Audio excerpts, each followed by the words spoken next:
एक शमी का पुष्प और एक जल में मिला हुआ दूध,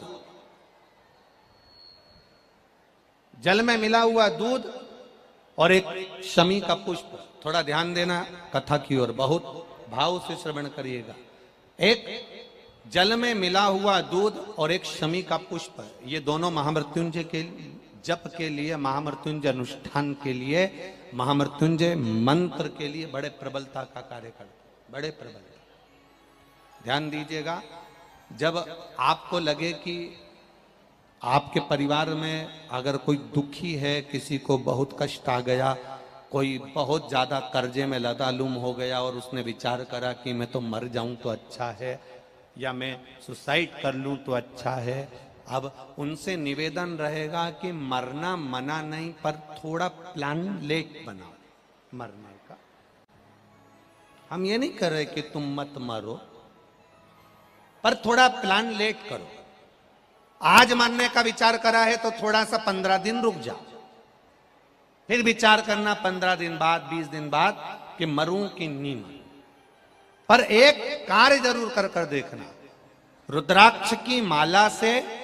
महामृत्युंजय मंत्र का जाप शंकर जी के मंदिर के सम्मुख में नंदीश्वर के पास में बैठकर शिव के सम्मुख को देखते हुए, शंकर के शिवलिंग को देखते हुए, शमी के पुष्प को अपने सामने रखकर एक बार महामृत्युंजय मंत्र का 108 बार जाप कर कर शमी का पुष्प उस पात्र में से, कटोरी में से उठाकर जाप पूरा होने के बाद शंकर को समर्पित करो और शंकर को समर्पित कर कर फिर विचार करना 15 दिन, 20 दिन, 1 महीना रुकना कि तुम्हें बाबा ने जो तुमने मांगा वो तुम्हें दिया कि नहीं दिया। उसके बाद विचार करना कि जाऊं कि ना जाऊं।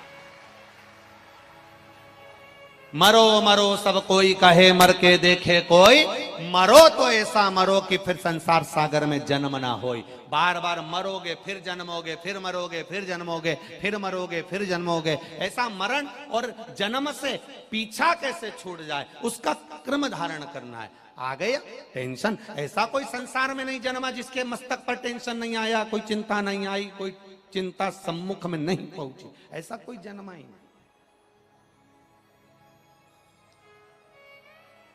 आ गया थोड़ी परेशानी, आ गया थोड़ा कष्ट, एक शमी का पुष्प सम्मुख रखकर महामृत्युंजय मंत्र का अनुष्ठान कर कर, और यदि आप नहीं कर सकते हो, आपको लग रहा है कि मेरे दुख की घड़ी चल रही है, समस्या की घड़ी चल रही है, बहुत रोग चल रहा है, बहुत बीमारी चल रही है, बहुत कष्ट चल रहा है, उस समय पर आप अगर नहीं कर सकते हो तो जो आपके प्रिय, आपके स्नेही, आपसे मिलने वाले जो ब्राह्मण देवता, जो भू देवता हों, उनके चरणों में जाकर नमन कर कर, प्रार्थना कर कर, उनसे विनय कर कर कह सकते हो, महाराज जी बहुत टेंशन का जीवन चल रहा है, बहुत कष्टमय जिंदगी चल रही है, आप कृपा करो मेरे लिए एक बार महामृत्युंजय का अनुष्ठान शमी का पुष्प रख कर कर दीजिए। बाबा ब्राह्मण देवता, मुझे विश्वास है कि मेरा भोलेनाथ मेरा हाथ पकड़ लेगा और मुझे इस भवसागर से पार उतार देगा। एक शमी के पुष्प में वो बल होता है, एक शमी के पुष्प में वो भाव होता है, एक शमी के पुष्प में वो आनंद होता है कि महामृत्युंजय के अनुष्ठान का, महामृत्युंजय मंत्र के बल का एक आनंद सुख हमें तुरंत प्रदान कर देगा, तुरंत देगा। जैसे बेलपत्री के मध्य भाग, थोड़ा ध्यान दीजिएगा, ये बेलपत्र है और इस बेलपत्र के 2 पत्ती और ये 3 पत्ती का जहां पर मिलन हुआ है, फिर अच्छे से देख लीजिए, बेलपत्र,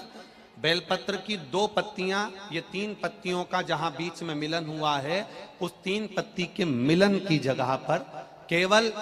मिलन वाले स्थान पर चंदन लगाकर अगर हम 108 बार महामृत्युंजय मंत्र का स्मरण कर कर देवाधिदेव महादेव को समर्पित करते हैं तो मनवांछित फल की कामना हमारी तुरंत पूर्ण हो जाती है। वो महामृत्युंजय मंत्र